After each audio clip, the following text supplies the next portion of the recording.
Welcome to the Make Each Click Count podcast. This is your host, Andy Spleichel, and we are happy to welcome this week's guest to discuss today's topic, which is mistakes to avoid when building your e-commerce brand. Today's guest is a renowned brand growth expert dedicated to teaching product-based entrepreneurs the sales and marketing strategies they need to scale with a scientific precision so they can turn their product brands into household names. A big welcome to Maureen Mwangi. Hi, Maureen. Hello, so excited to be here. We're Thank you for excited. having me. Yeah, we're excited to have you. Thanks for joining us today. Now, let's start with, brand building is completely different, and I would say much more difficult than simply increasing your traffic, especially for product brands. So, what do you feel are some of the most important pieces of scaling a product-based brand? I would say it's simple. It's two things. I like to keep it simple. I First like things simple. first is being the voice of the customer. I think as CEOs and founders, we totally forget being the voice of our customer. And what I mean is knowing your customer psychologically at a much deeper level. And from a marketing perspective, making sure that every single time you're putting out marketing, you know exactly what the customer mindset is and the psychology is at that particular point in time. Because at the end of the day, you want your content to be a mirror reflection of their behaviors, their beliefs, and their values so that you can create connection and you can capture that attention. The second thing, go ahead. No, go ahead. The second thing to scaling a brand is actually data. I constantly say that to build a brand that becomes a household name, it all goes back to building it with scientific precision, which basically means looking at your traffic, looking at the products that are selling, looking at what your customers are telling you, looking at your inventory, and making sure you're making data-informed decision. Because at the end of the day, what you want to do is you want to multiply and amplify what is already working. Because I feel like we deviate from a lot of the things that are working because we don't have a good grasp of what our numbers are telling us. So, what do you think the best way is for a company? I guess in step one is to connect with their audience. How do they do that? How do they become the voice of their customers? Market research. My best way to say this is a lot of brands right now have brand ambassadors, those that they are actively paying, and also those that you're not actively paying. Literally just reaching out to your existing audience and asking them for literally 5 minutes of their time for a conversation or sending them a survey is more than enough. Because if you have a list of questions that you want to ask them, just put it out in a Google document or in a Google form, send it out to them, ask them to give you feedback and incorporate what they tell you into your marketing campaign. So, I've been focusing quite a bit this season with different guests on discussing the customer experience. And it kind of sounds like this goes with that in a way. But in your opinion, how much resources should a company be focusing on customer acquisition versus customer experience? That's a very interesting philosophy. I pretty much say that you have to make sure you worked on your customer experience before you ramp up your customer acquisition, right? Because I'd rather you bring in very few people while you're working on your experience versus bring a lot of people who come and complain and tarnish your brand. So in terms of if you have like a well laid out experience, of course you're going to double up on your customer acquisition because you want a lot more people to come and try your product so that you can eventually scale. If you don't have the experience, then I would slow down the customer acquisition and amplify your customer experience first. Because if your customer experience is good, you're going to get a lot of people who refer other people, who talk about your product, and eventually you build that magnetism and that obsession that every brand needs. So when you start working with a new client, where do you typically find the most potential for growth? Retaining their existing customers. That's usually where I find a lot of opportunity, mainly because I know there are three main ways to grow a brand. You're either acquiring a new customer, you're either retaining those that you've already acquired, or you're reclaiming those that previously bought from you and bringing them back to your brand. As emerging brands or smaller brands, we do a very good job of focusing on bringing new customers, but we really don't think about retaining those people we get. So we're not even maximizing the lifetime value of those customers. So my first area of opportunity is, what can we do with the people that we have to get them to buy more or to increase their basket size? Because once you have that, you get a better conversion rate in your business, and you know what your baseline sales are from a conversion perspective, and then all you need to do is to just dial it up with newer customers. So for listeners, what are some actionable steps that they can implement to do just that, to get more sales out of existing customers? What I've noticed, I'm just going to use a few of my clients. First things first, my clients before coming to work with me never had like email sequences that were running throughout the week to tap into the people on their email list. They weren't engaging them. So I would say that's the first part and the first thing that you can do. Okay. Easiest thing, just go and send 3 campaigns per week talking about an existing product you have, talk about what it is, why they need it, and how to use it. Trust me, you'll get people buying from you. So you suggest just implement right away a 3-step campaign on a new product, what it is, how to use it, and why they need it. Exactly. Great. And don't put it in one email. It's 3 different campaigns because we try to overload consumers. Which email typically delivers the best results out of those 3? Like, is it on the 3rd email that they end up buying it, on why you need it? The why and the how, because people really want to know why that product is relevant for them, and they really want to know how to use it.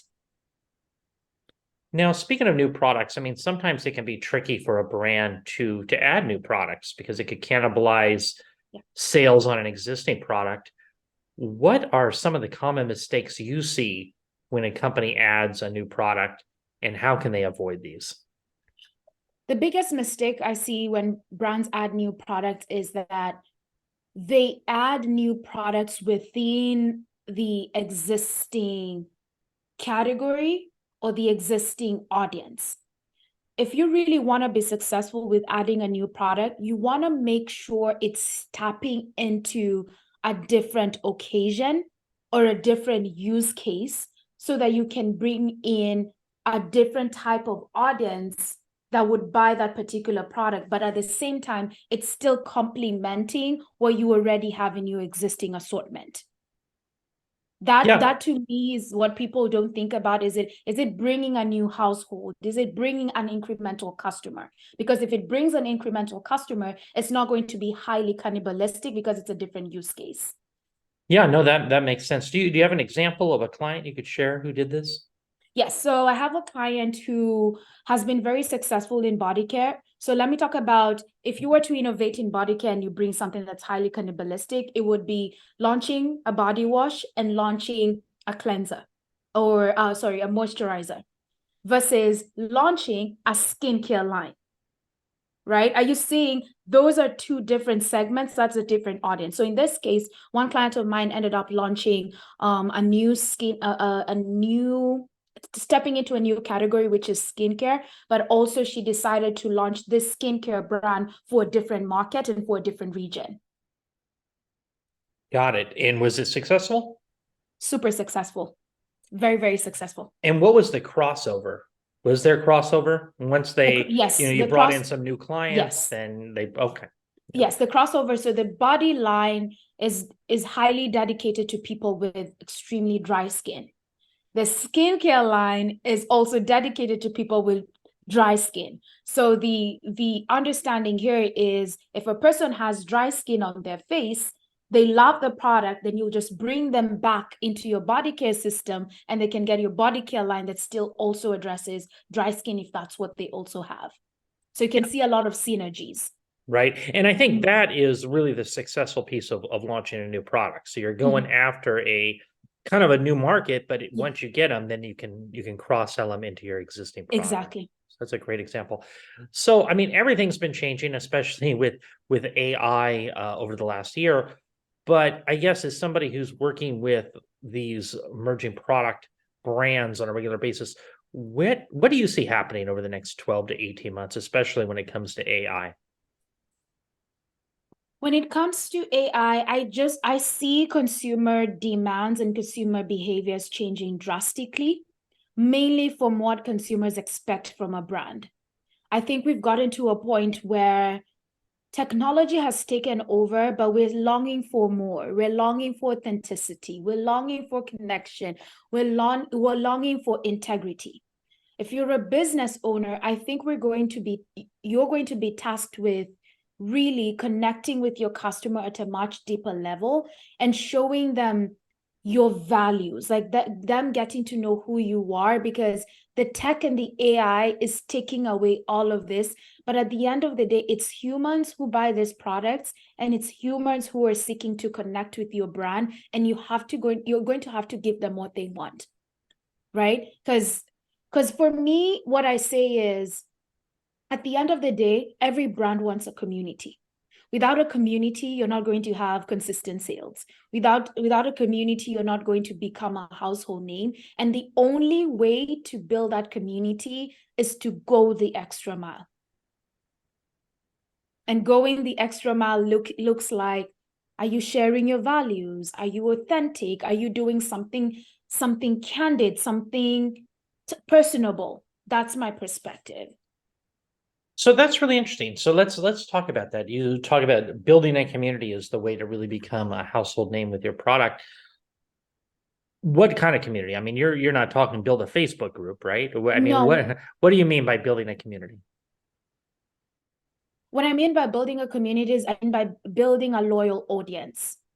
People who, when you launch something, they're raving over it, right? That is what I'm talking about. An audience that is hungry for what you're producing, hungry for what you're going to say, and is literally going to back you up in everything and anything. Got it. Now, one of my favorite questions I always like to ask podcast guests, and I'm really anxious to hear your response because of all the different aspects of conversion and brand building and all that. But are there any business books out there that you could attribute to your journey as an entrepreneur? From a business perspective, from a branding perspective, I would say How Brands Grow by Byron Sharp. From a personal perspective, as an entrepreneur, I would say The Big Leap.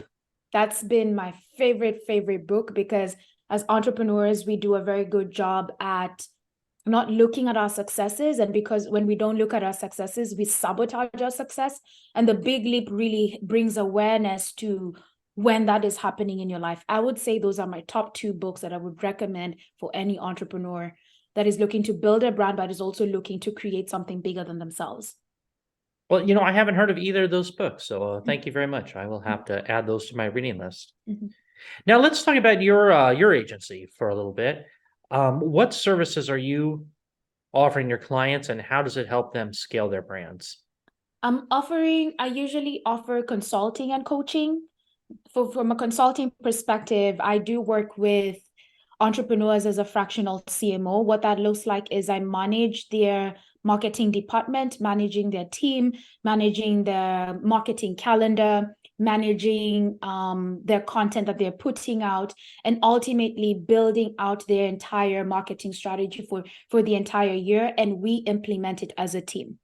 I also have an incubator program where I really teach entrepreneurs my 3-step framework of capturing attention with their audience, connecting with their community in order to build a brand that becomes a household name, and lastly, converting their shoppers with compelling products that ultimately help them increase their sales.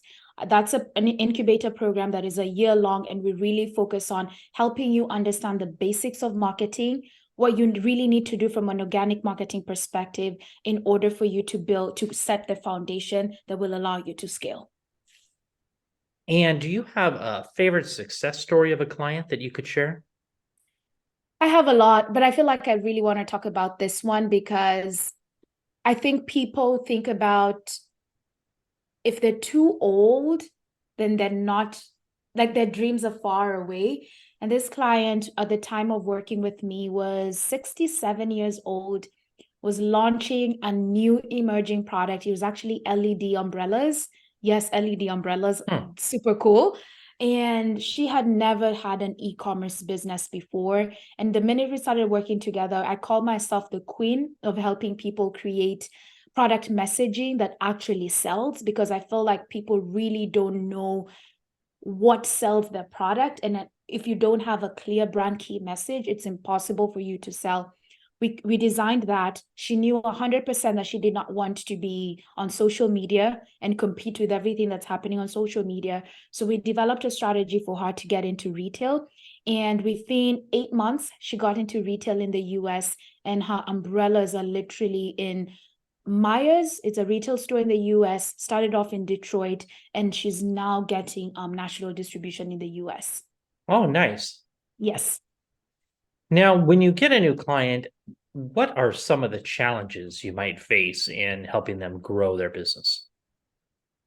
I think the first one is a personal one. I think, and I don't want to sound so harsh, I think people have a dream of being a business owner, but they don't understand what it takes to build a business, right? So the first one is usually not knowing what's required of them to be very successful.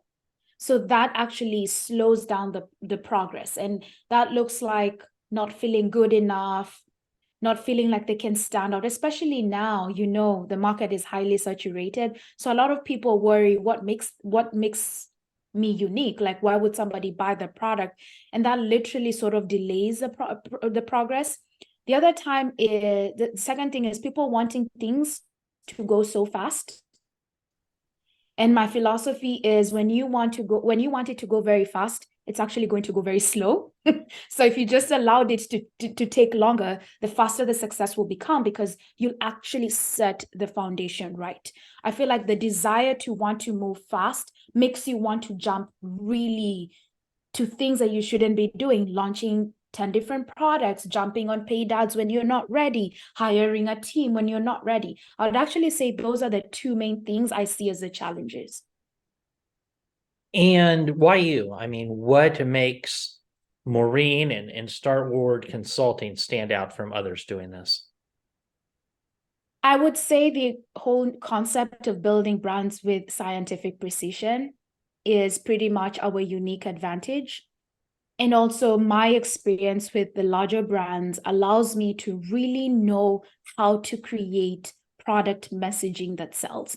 And that stems from becoming the voice of the customer, have a very good knack at knowing what the customer wants. So tying that voice of the customer data with scientific precision is pretty much what gives us a highly unique advantage. And who is the perfect client for Startward. Let me get that correct. Consulting. Consulting. Yeah. Yeah. Who's your perfect client? Who's your, if they're An listening out there, they should give you a call. Oh, I would say an e-commerce business owner that's making less than $5 million a year and is looking to double up their revenue. Great. And how does your fee structure work?